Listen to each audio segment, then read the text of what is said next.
I liked that concept. And it's because AI will be creating your work. If you think about auto completion, you start a phrase and then AI will be ending in for you to create a document that will be the input for something else. If we don't adapt to it and we're not able to really seize all the opportunities that it offers, we're going to get left behind. So learning, staying on top of things, staying human, um, seeing AI as an opportunity and not a threat. Sometimes we're very reluctant to what we don't know. Welcome to the Hired Hub podcast, your ultimate guide to mastering the complexities of remote work and pushing your career forward. Whether you're tuning in from the busy streets of Latin America or any corner of the globe, we're here to give you tools and insights to succeed in today's dynamic job market. I'm your host, Gaby Morales. And I am your co-host, Jess Torres. If you're a recent graduate eager to leave your mark or a seasoned pro looking to redirect your career, you can join us as we explore the endless possibilities of remote work and career growth. Get ready to unlock your full potential with the Hired Hub podcast.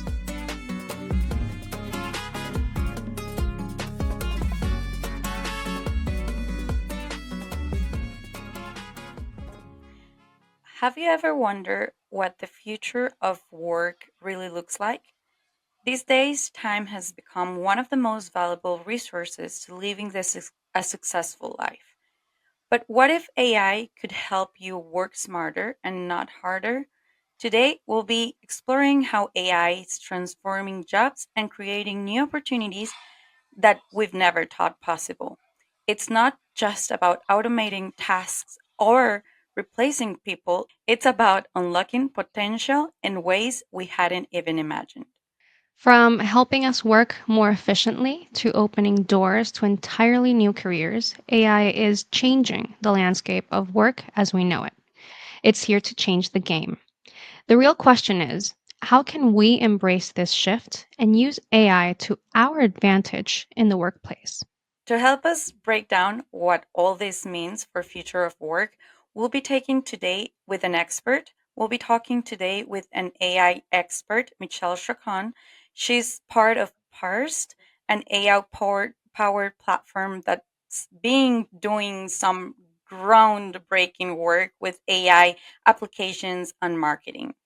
Michelle has years of experience in data analytics and AI, focusing on transforming complex data into strategic solutions that can improve business processes, therefore, helping companies make smarter and more informed decisions. Her insights today are going to give us a clear idea of how AI is shaping not just industries, but individual careers as well.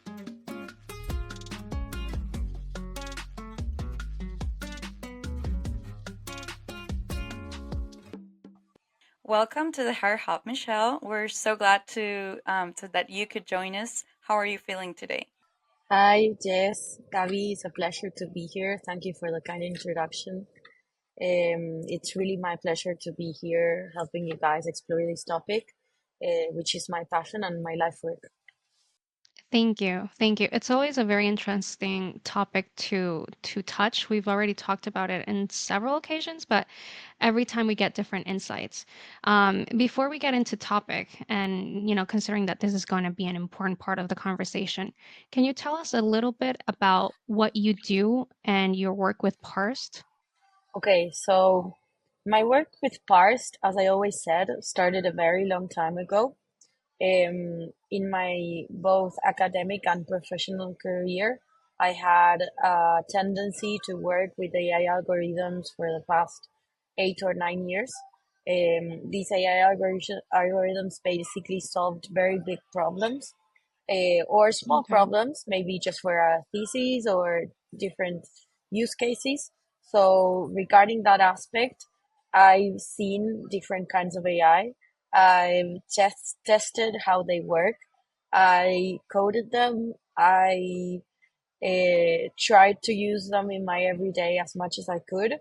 And I've been obsessed with automating a lot of processes and making them scalable for a very long time.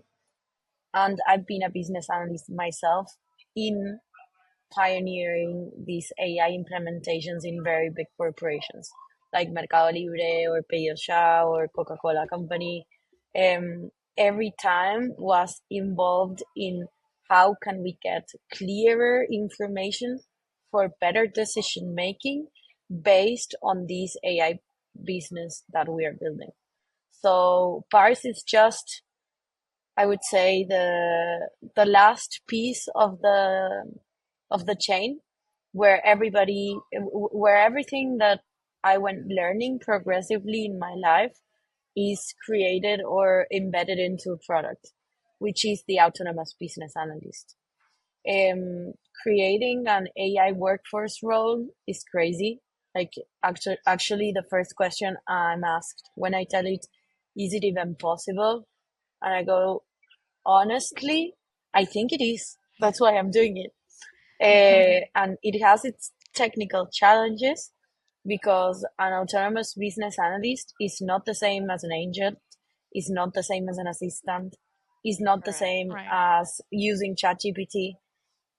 It combines different types of AI for different purposes. As you may imagine, a business analyst doesn't do only one thing or one kind of analysis on or one type of thing. So how can we leverage an AI to create this sequence of events happening in the correct time for them to condense into something that a human can read and understand, whether it's a graph, a presentation, or whatever, is the key objective to bring value to humans in the first place. And by bringing value, I mean by making your life easier and by maximizing the time you put into things. As a business analyst, I used to invest a lot of time into doing the same thing over and over and over and over again, and many times getting it wrong, or things changed, or there was no traceability of what somebody else had done in the business before I was there, or people just told me we do it like this because that's the way we do it with no explanation. And I'm sure the next level and what we are building is very focused in transforming that. That is a bit of the.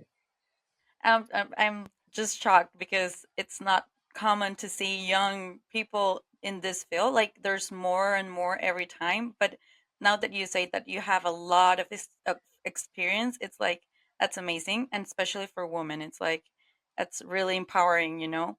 But let's start by this question. In your opinion, what does the future of work will look like with AI becoming more prevalent? So I did this question to the founder of Vercel, that is one of my like idols, and he said that auto-completion was the key to the answer.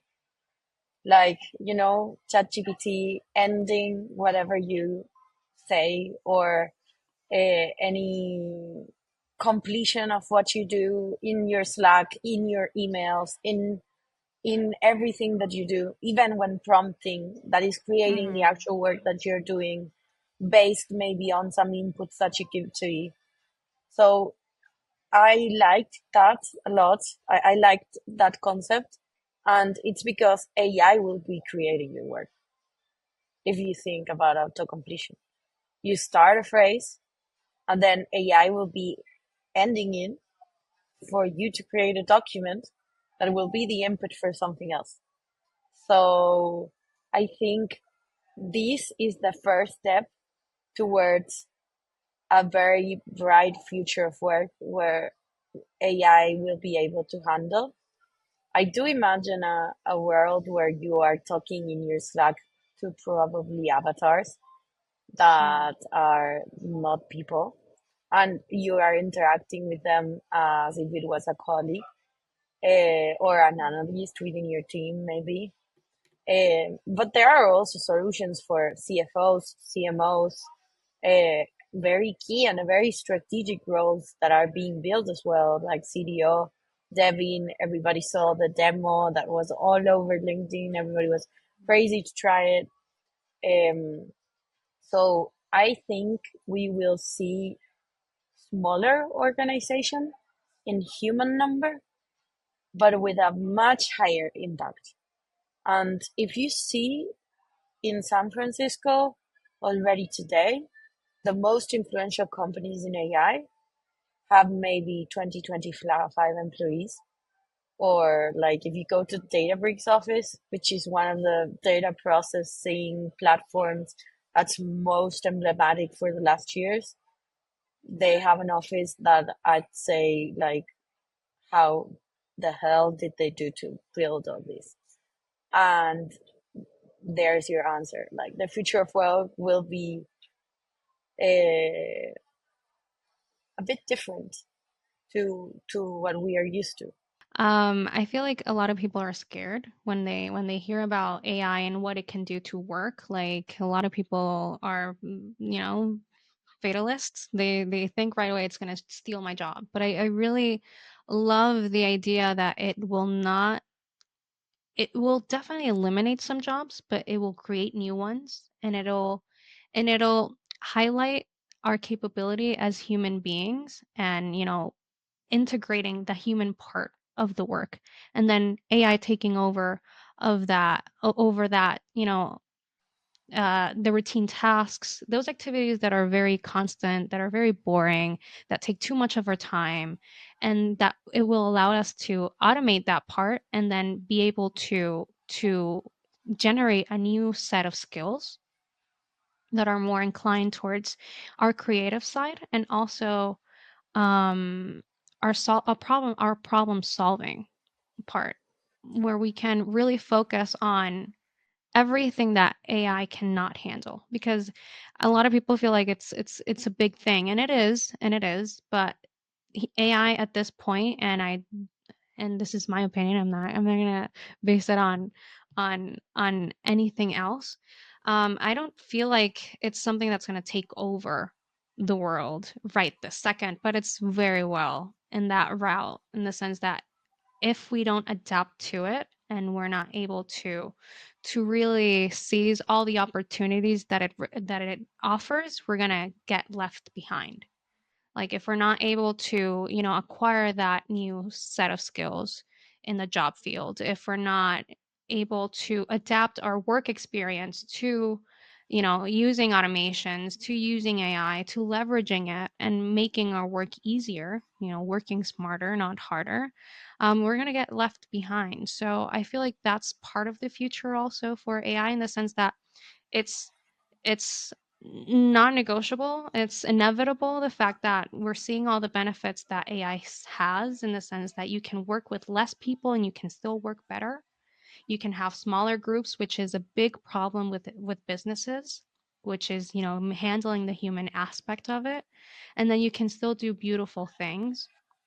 So I feel like it's really well inclined towards, in the work field, us specializing more and not being scared of it, but actually embracing AI and seeing everything that it can offer. Because you say like the auto completing part, and yeah, that's a very essential part. Right now you see everything that Meta just announced, Mark Zuckerberg just announced for Meta, and they talk about very simple things, day-to-day things that you don't even think that make such an impact, but for, for creators and for your day-to-day life, like that feature of translating automatically and Mm-hmm. adding transcriptions to your videos, that's a huge thing. And it's so simple, and it's something that we've been doing manually for so long. To think that now you have a system that can do it automatically, it just it doesn't cease to amaze me. And just like 2 years ago, we were thinking we didn't conceive a life with ChatGPT. You have to Google everything on your own, and now you can just ask ChatGPT, and they do all the Googling for you. Like that part of generating a lot of the information that you need, and just automating a lot of your activities on a daily basis. I feel like it has so much potential, but then again, we need to be able to embrace it in the work field, to be able to adapt to it and evolve along with it, because if not, we're just going to get left behind. We're just going to become irrelevant in that sense. So, we often hear about how AI is influencing industries in the US and Europe. But, Michelle, what do you think about Latin America? What kind of impact is AI having in this region? I think it will have the strongest impact in the long term from different angles. Like right now, Latin America is very far away from using AI productively because of a matter of digitalization. Everything happens in a spreadsheet or in WhatsApp, and that's the Yeah. medium for 90% of the people. But as people use their spreadsheets, they will evolve to use AI eventually. So you will not see an impact right away, but for sure you will start seeing like an increase and an acceleration in adoption in many fields that were not able to solve the problems with a spreadsheet, particularly like mining that had no possibility to analyze all their data, and they had their transactions in paper in people that were in the mines, uh, processing of messages of WhatsApp that are instant and delivered into some other method that is more effective. It will be for me more centralized on that than on what people already use or do, because their operations are determined, and I don't think Latin America is very fast. I think it's very resilient, which are two different characteristics of a Okay. society. Yeah. So yeah, they will find a way to innovate, but not in the short term. For me, it will come in a later way, Hmm. and it's very important for Latin America as a region to develop their own foundational models to have their culture embedded into whatever is next. And when I say whatever is next, I don't say 10 years. I say 50 to 100 years, where you will have robots in your house doing things for you. And you will want these robots to culturally interact with your kids and your grandchild's with the culture of your country, and not with that translation of a bias that was embedded into the original model. Yeah, and a little bit of like a research that we made is that we all know that Latin America faces unique challenges in AI adoption, like access to advanced technology and reliable internet connections. It's still a barrier for some regions, but I also think that there's some like areas that we have improved a lot. Like for example, AI driven solutions are being developed in to improve traffic flow in highly congested cities like Mexico City, or yeah, like there are some places that are a little bit more advanced in that area, like AI um, improvements, like AI financial inclusion and fintech. Like many Latin Americans still don't have access to traditional banking services, but AI is helping to bridge that gap by enabling fintech solutions that offers personalized financial services, credit scoring, and fraud detection. So I think, as you said, it might be slower than the big countries.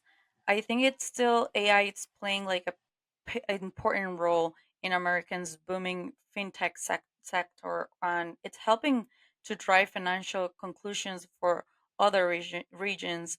So I think, yeah, it's like it's growing. It's there. It's a process, as you said. It might take longer for all of the barriers that we have in Latin America and all of the processes. We know that the culture also Yeah. it can intervene in this process, but I also think that there is a lot of people that are um, on the way of getting ahead of it. So I think I feel really happy because of that, because there are a lot of like countries in Latin America that are trying to implement this, and it's gonna be hard. But I also think we're there. We're there. So I we know think it's AI. It's great. interesting Yeah. the level of impact that the technology may have to the lack of infrastructure of the region in that aspect. Like, yes, it is proven that Latin America succeeds very much in developing huge technological unicorns based on their lack of infrastructure, for fintech, for logistics, for traffic, for public sector, for um, airline development, for many reasons that the region is not prepared due to the lack of institutional government structures that there is. Um, Still, from the investment perspective, these are proven models in other places. These are proven business models that have successfully worked in evolved developed countries and taken to emerging markets. And maybe that is my point of the, like, we will see it a bit afterward. We still need to see what Right. happens in the States and in Asia and in key places for pioneering development, the impact, because it's hard to invest in what you don't know what will happen, and it's very risky.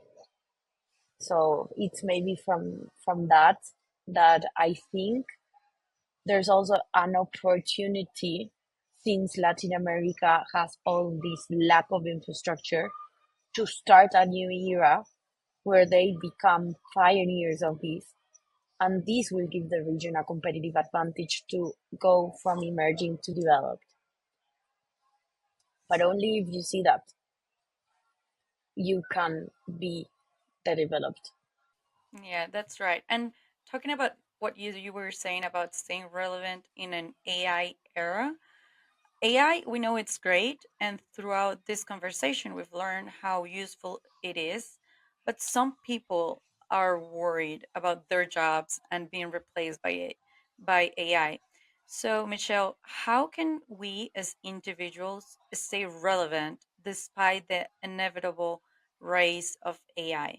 I love how we humans always find a way of complaining. Like, we always have this way of, I don't like this. I think change is not good.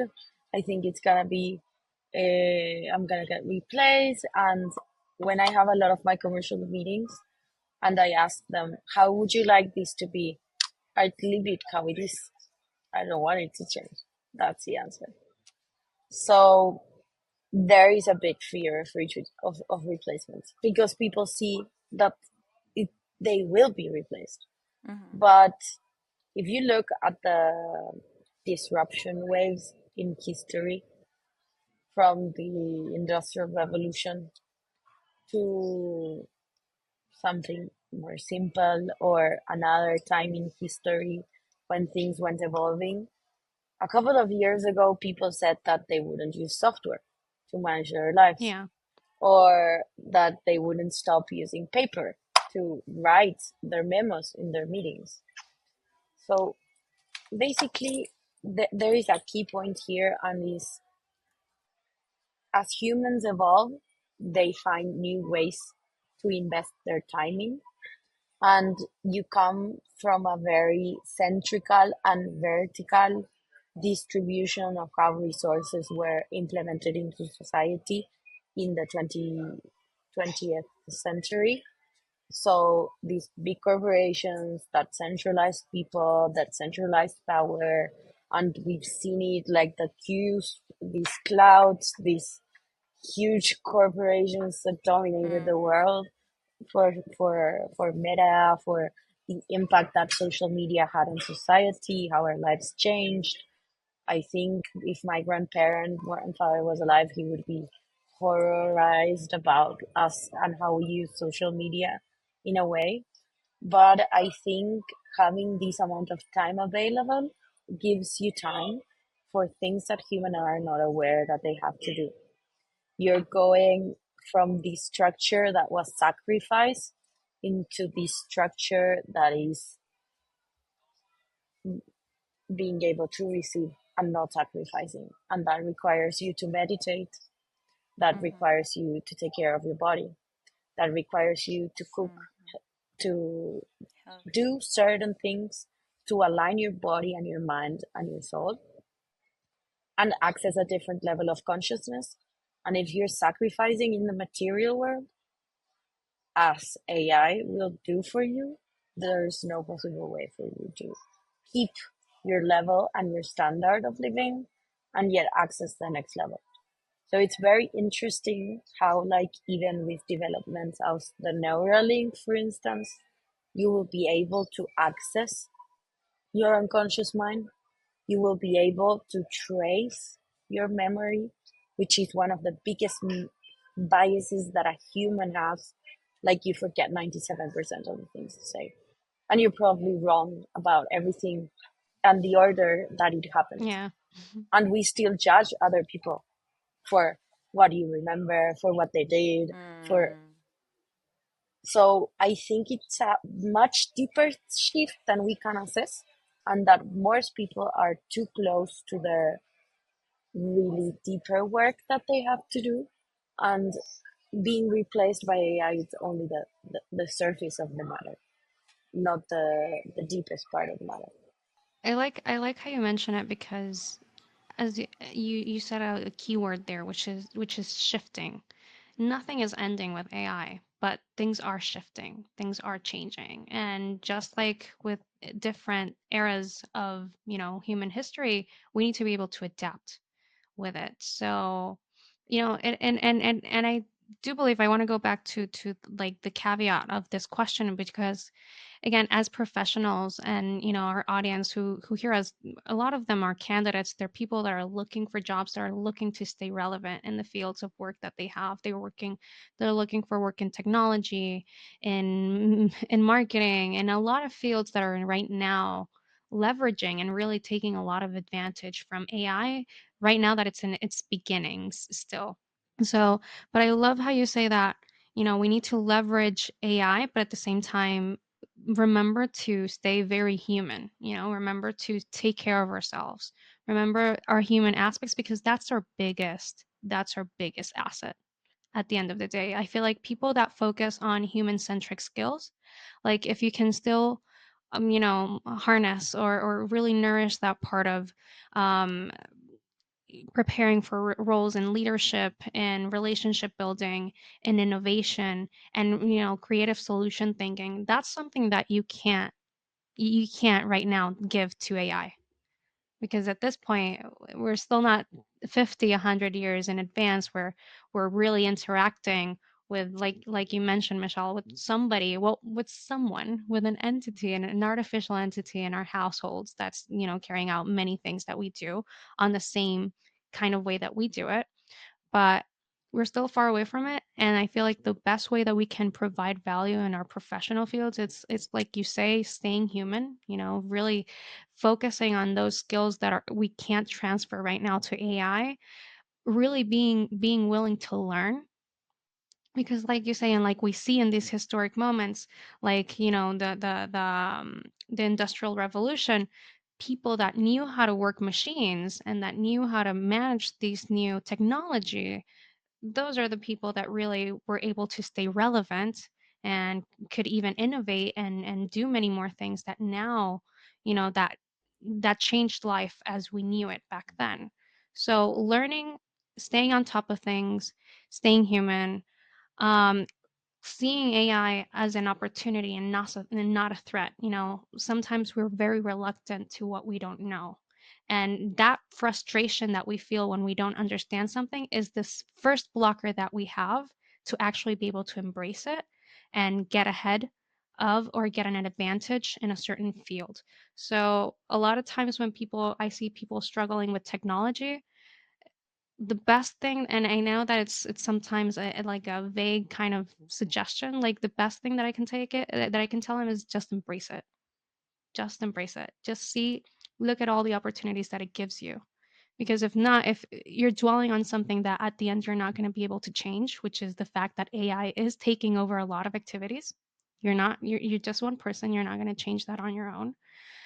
And you're losing that time, like Michelle, you're not using that time to do what you could be like really taking more advantage of it, learning everything that you need to learn from it. So at the end, it's just staying open to the whole process, I would say.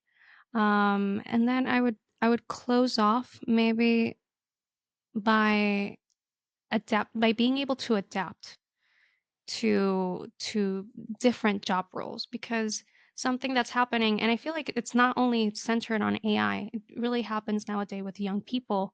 Like, we're Yeah. seeing a lot of career changes, a lot of career shifts. So if you see that you're sort of reaching a dead end with your job field, like maybe whatever you studied 10 years ago is no longer relevant, then it's also time to not jump board or not jump ship or anything, but really just refocus your attention. See all that skill set that you harnessed, that you nourished in the past, that you were able to gain in the past, and see how you can refocus it to a new field, potentially and preferably towards AI, because I do feel like there are a lot of fields, like you, Michelle, you say, there are a lot of fields that benefit right now from having a lot of background knowledge in other fields, and that you can now invest it into AI to potentially make amazing new things that are more aligned to your specific needs, to a region's specific needs, to your culture specific needs.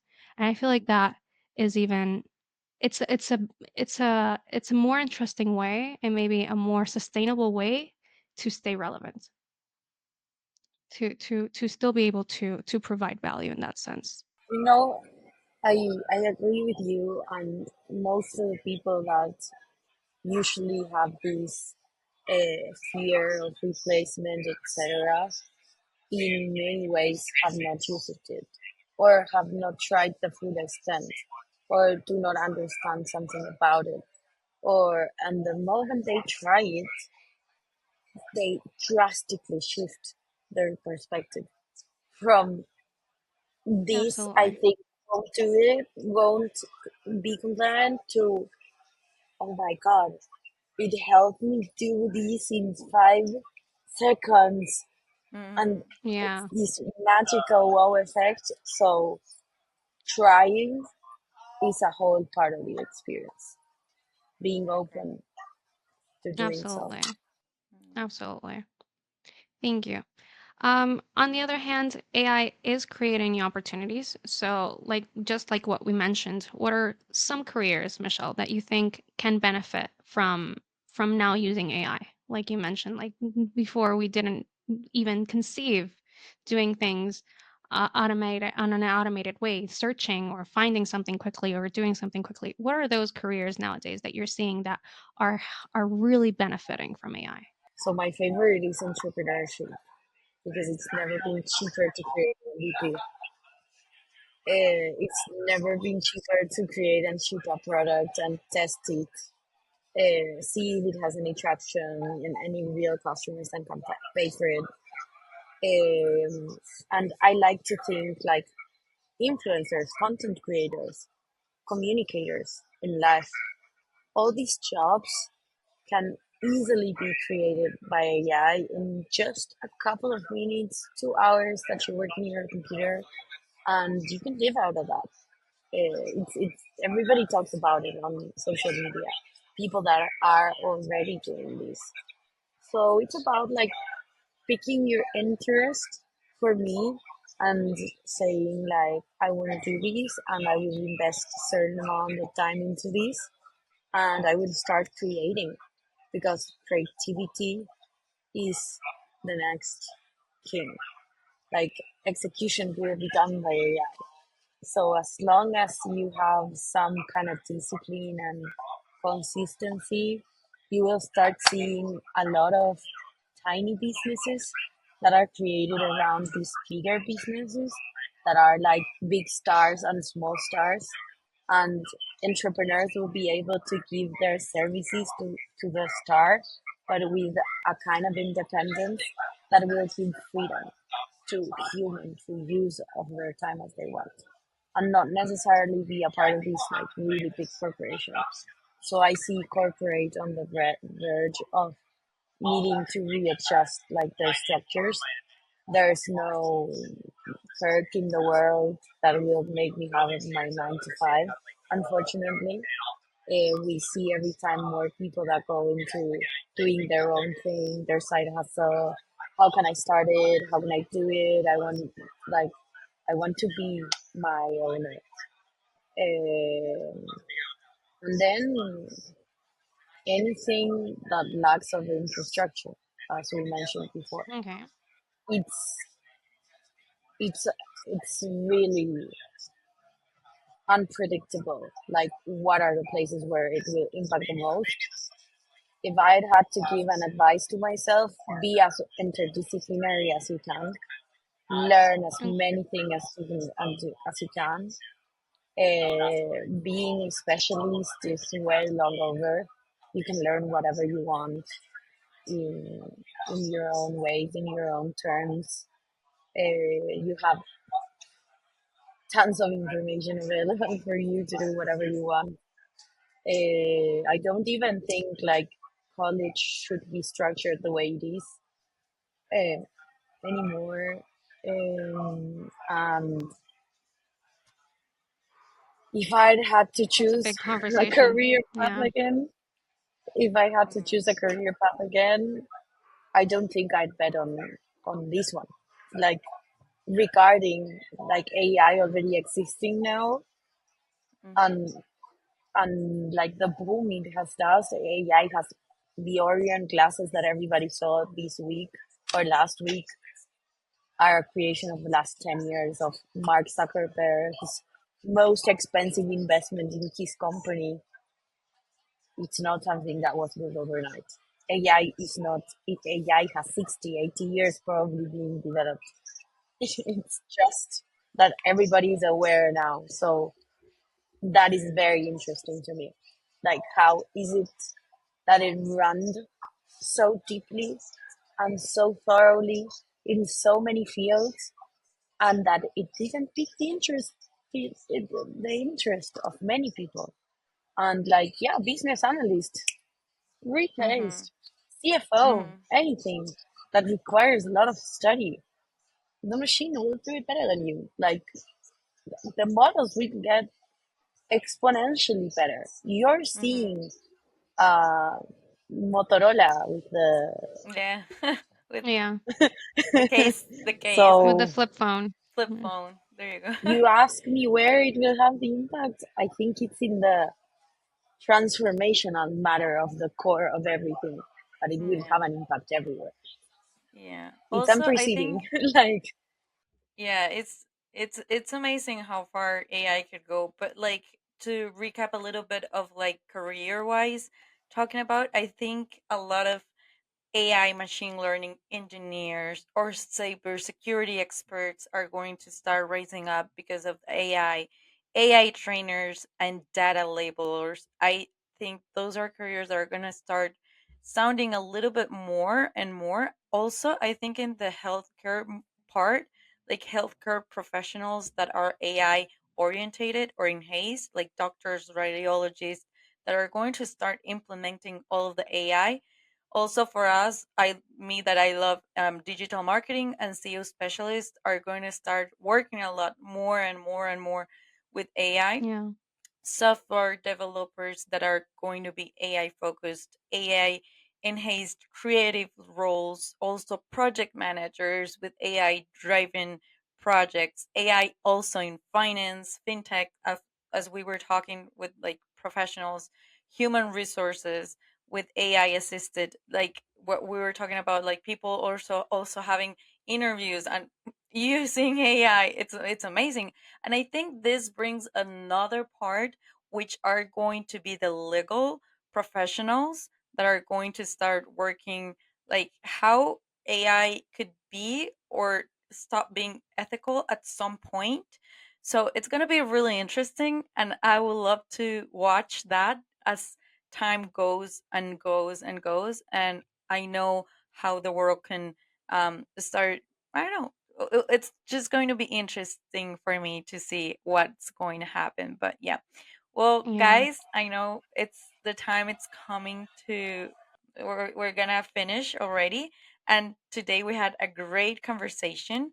We've learned that AI isn't here to replace us, it's here to open new doors and help us grow. So, Michelle, thank you very much for being with us today, and that you share with us your insights about artificial intelligence. Yes, I hope that this transformation is embraced. Thank you very much. Amazing. Thank you, Michelle. And for you who are listening right now, whether you're in marketing, healthcare, or even creative fields, AI offers tools to boost your career. It's about adapting, learning, and embracing what AI can do for you. So take today's discussion as a reminder, stay curious, keep learning, and use AI into your advantage. The future is full of opportunities for those who are ready. Yep. Don't forget to subscribe, share, and stay tuned for more on how to thrive in the world of remote work. Until our next episode, I'm Gabby. And I am Jess. Thanks for joining us on the Hired Hub.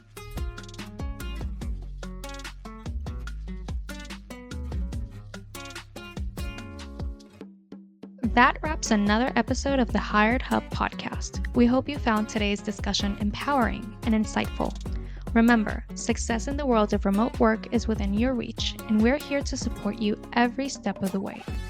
Be sure to subscribe to our podcast for more expert advice and engaging conversations. Please give us a review on Apple Podcasts and Spotify to help us reach more people who can benefit from the Hired Hat podcast.